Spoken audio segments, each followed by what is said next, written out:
조정 메뉴에서 흐림 효과를 넣어주세요. 자, 편집 메뉴에 조정에 흐림 효과. 자, 흐림 효과를 넣습니다. 그러고 나서 나는 반지름 값을 조금 더 올려서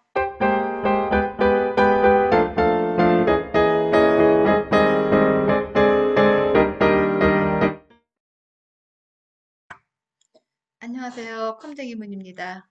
이번 시간에는요, 우리가 사진을 찍다 보면 중점적으로 보여줘야 할 부분을 강조해야 되는데 주변의 환경이 너무 뚜렷해서 내가 보고자 하는 시선이 조금 분산될 때 경우가 있죠. 그럴 때 주변을 흐리게 처리해 줌으로써 내가 보고자 하는 사물을 뚜렷하게 보이게 하는 효과를 만들어주는 아웃포커싱이라는 기법에 대해서 만들어 볼 겁니다. 이번에도 굉장히 쉽고 간단합니다. 한번 보시죠. 자, 이 사진은 원본이었습니다. 그러면 이 사진을 보면은 조금 앞에 조형물이 좀 더 눈에 잘 보이나요? 자, 보세요. 이 사진은 주변이 다 뚜렷합니다. 그런데 이 사진은 주변을 흐리게 처리함으로써 안쪽의 조형물로 시선을 집중하게 만드는 아웃포커싱 효과가 적용된 거예요. 자, 그럼 또 한 가지.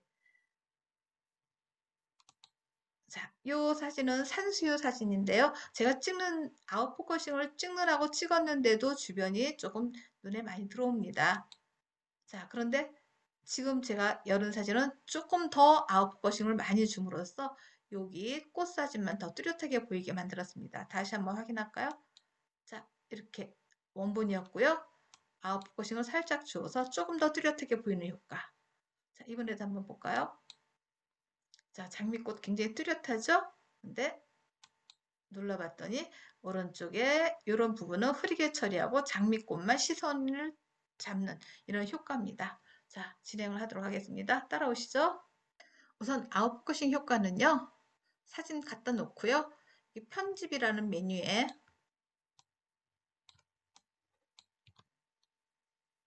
조정이라는 메뉴로 들어가십니다. 조정 메뉴. 그리고 흐림 효과가 있어요. 여기에 보시면은 흐림 효과. 여기 들어왔더니 자, 들어와서 흐림 반지름 제가 조금 더 오른쪽에 조금 더 깊이 줄게요. 여기 위쪽에 반지름이 흐림의 농도입니다. 자, 조금 더. 이거 너무 많이 줬네요. 20 정도 주도록 하겠습니다. 이렇게. 그러면 한번 비교해 볼까요? 이 상태에서. 자, 이거는 흐림 효과가 안 들어가 있는 부분, 흐림 효과가 적용된 부분이에요. 자, 그럼 전체 비교를 할까요? 자, 원본 흐림 효과 들어가 있는 부분 차이가 나죠? 자, 그런데 이렇게 해서 흐림 효과를 만들어 놓으면 내가 보고자 하는 조형물이 안 보이잖아요. 그래서 조형물만 뚜렷하게 보겠다. 그럴 때는요, 마스크라는 걸 씌우는 거예요. 요즘에 여기 마스크 여기 눌러주십니다. 더하기 눌러서요. 마스크로 눌렀더니 전체적으로 다 뚜렷해졌습니다. 다시. 그러면 브러쉬 크기를 적당히 조절하셔서 이렇게 조형물, 공룡 조형물에다가 제가 이렇게 드래그를 했습니다. 그러면 마스크 씌워지는 부분은 빨갛게 처리가 됩니다. 자, 이렇게 위에 부분도 자, 이렇게 하고 났더니 내가 의도한 거는 조형물이 흐린 것이 아니라 반대쪽이 흐리고 조형물은 뚜렷해야 되는데 지금 거꾸로 된 것 같죠? 그럴 때는요, 여러분들 오른쪽에 마스크 반전이라고 눌러주세요. 반전. 자, 반대로 뒤집혔습니다. 이러한 방법을 쓰시면 돼요. 그리고 자, 비교하기 한번 눌러볼까요? 다시 비교하기 이렇게 적용 누릅니다. 원하는 만큼 저장하시면 되겠죠? 저장, 지정한 폴더에 저장. 한 번 더 할게요.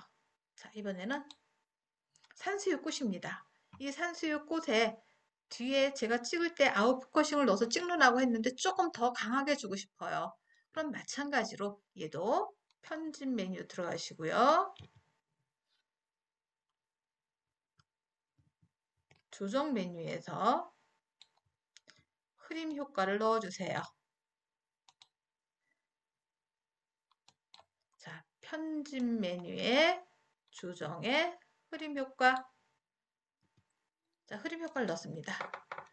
그러고 나서 나는 반지름 값을 조금 더 올려서, 자, 너무 많이 흐렸나? 이만큼. 자, 한 35 정도 넣습니다. 그러고요. 또 비교해 보세요. 이렇게. 자, 비교해 보세요. 이전 상태, 이후 상태. 그러면 나 이 정도면 될 것 같다. 적용해요. 그런데 꽃 모양은 흐림이 빠져야 되겠죠? 그렇다면 바로 위에 있는 마스크를 눌러주세요. 마스크를 누르고요. 자, 역시나 브러쉬를 선택을 하시고, 브러쉬 크기 선택을 하시고, 자, 이렇게 내가 뚜렷하게 보고자 할 부분을 가서 이렇게 드래그를 하세요. 자, 그랬더니 또 꽃이 흐려졌고 다른 부분은 정상이에요. 그러면 뒤집어야 되겠죠? 오른쪽에 마스크 반전을 시키세요. 그러면 꽃 부분만 뚜렷해지고 나머지는 흐려졌습니다. 그러면 적용하고 다시 저장하시는 겁니다. 저장, 저장. 한 번 더. 이번에는 자, 이것도 마찬가지예요. 편집, 조정 메뉴에 흐림 효과 들어갑니다. 흐림 효과에서 반지름 값 올려주고요. 이렇게 어느 정도 된 것 같다. 그러면 마스크 눌러서 내가 원하는 부분만, 자, 브러쉬 좀 더 크게 할게요. 브러쉬 크기를, 자, 쫙 꽃 부분을 드래그 합니다. 마스크 처리는 경계선부터 부드럽게 처리가 되는 거기 때문에요. 정확하게 꽃만 잡질 않으셔도 돼요. 이렇게 경계선 쪽으로 이렇게 넓게 잡아주셔도 괜찮습니다. 자, 이렇게 빨간 부분을 잡았습니다. 그리고 마우스 띄면 꽃이 오히려 흐려졌죠. 자, 여기서도요. 제가 이렇게 하다 보니까 여기 그 어떤 티켓에도 흐림 효과가 들어갔어요. 난 여기는 안 해야 되는데 그렇다면 아래쪽에 보시면은요. 여기 빼기가 있어요. 빼기 버튼을 눌러주시고 다시 가서 드래그 하시면 내가 빨갛게 되어 있는 부분을 제외를 시킬 수가 있습니다. 그러고 나서 꽃이 흐려졌네. 그러면 마스크 반전을 눌러주세요. 적용. 비교 한번 할까요? 이렇게 적용, 저장, 저장. 자, 이런 식으로 해서 간단하게 우리가 어느 한 곳으로 시선을 모으고자 할 때는요. 마스크라는 기법을 응용을 하시면 좋을 듯 해서 알려드렸습니다. 선생님 문이었습니다.